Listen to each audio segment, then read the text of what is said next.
खबरों से आगे में एक बार फिर खुशामदीद। अमेरिका भर में आज थैंक्सगिविंग का त्यौहार मनाया जा रहा है। इस मौके पर आम तातील होती है और अक्सर अमरीकी ये दिन अपने ख़ानदान और अजीज़ों रिश्तेदारों के साथ मनाने के लिए दूर दराज का सफ़र करते हैं। इस त्यौहार का आगाज़ 17वीं सदी में उस वक्त हुआ था जब बरतानिया से अमेरिका आकर आबाद होने वाले तारकीन वतन ने फसलों की कटाई के मौके पर मकामी बाशिंदों को अपने साथ ज़ियाफ़त में शरीक किया और मिलजुल कर रहने और खुदा की दी हुई नेमतों का शुक्र अदा करने का अहद किया था। आज अमरीकी घरानों में ये त्यौहार किस तरह मनाया जाता है, देखिए सारा जमान की रिपोर्ट में। रियासत फ्लोरिडा में रहने वाले कर्क और जेन हार्नेस अपने घर में थैंक्सगिविंग के लिए खाना बना रहे हैं, जिसके लिए जेन कुछ खास तरकीबें भी इस्तेमाल कर रही हैं। मेरी वालिदा ये शोरबा हमेशा बनाती थी। इस खाने का सबसे अहम हिस्सा है टर्की। सामने वाले घर में बाकमैन खानदान भी दावत की तैयारी कर रहा है, जिसके लिए लॉरेन बाकमैन सुबह से ही किचन में मसरूफ हैं। टर्की के अलावा दूसरी अहम चीज है क्रैनबेरीज। हम इन्हें 5 मिनट तक उबालेंगे और छिलका उतरने पर इन्हें ठंडा होने के लिए रख देंगे। इस तरह फिर क्रैनबेरी सॉस तैयार होगी।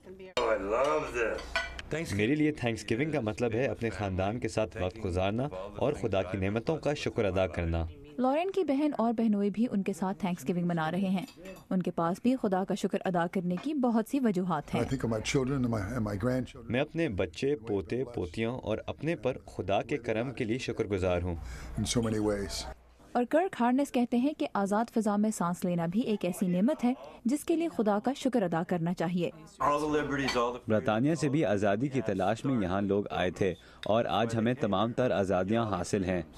और खुशी की एक और बात यह है कि आज यहाँ खाना इतनी बड़ी मिकदार में पकाया गया है कि इसका मज़ा ये लोग अगले कई रोज़ तक उठाते रहेंगे।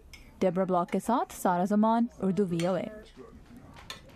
रिवायात के मुताबिक अमेरिका में थैंक्सगिविंग का आगाज़ 1621 में रियासत मैसाचुसेट्स से हुआ था, जहां बरतानवी नौआबादकारों और कदीम अमरीकी बाशिंदों के एक कबीले ने फसलों की कटाई के मौके पर 3 रोज़ा दावतों का एहतमाम किया था। इस ज़ियाफ़त में खाने की मेज़ किन डिशों से सजाई गई थी, इसकी एक झलक अमेरिका के national museum of American Indian के एक कैफ़े में देखी जा सकती है।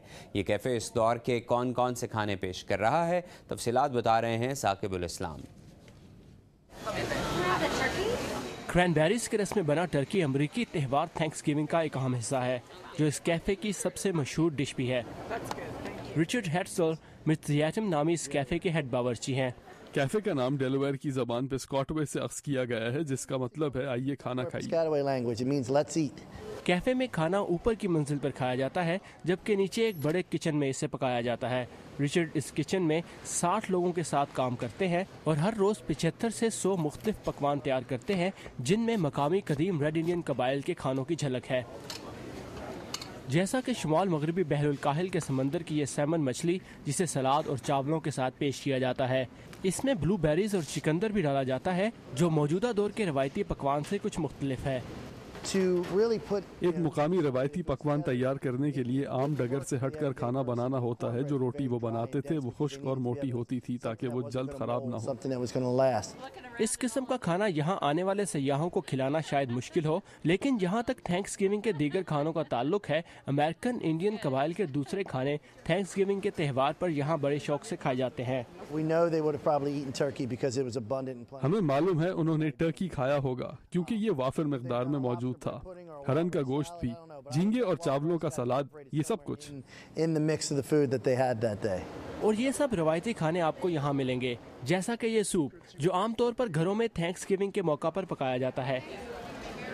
बाकी पूरा साल इस कैफे में आम खाना भी मिलता है, अगरचे कीमतें कुछ ज्यादा हैं, लेकिन यहाँ मिलने वाला खाना आपको वाशिंगटन DC में कहीं और नहीं मिलेगा। और यहाँ मिलने वाले बर्गर्स में भी रवायती खाने का मजा है, क्योंकि इसे गाय की बजाय भैंस के गोश्त से बनाया जाता है। सुजन लोग के साथ साकिबुल इस्लाम, उर्दू VOA।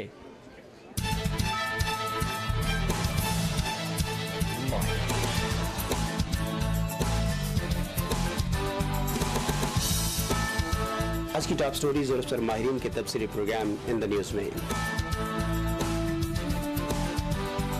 ताज़ा तरीन खबरों और हालात हाज़िरा पर तज्ज़ियाकारों के तबसरे वॉइस ऑफ अमेरिका से उर्दू नशरियात में शाम 7 बजे से सुबह 7 बजे तक।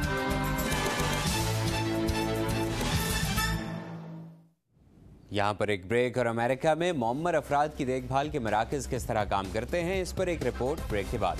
हमारे साथ रहिए।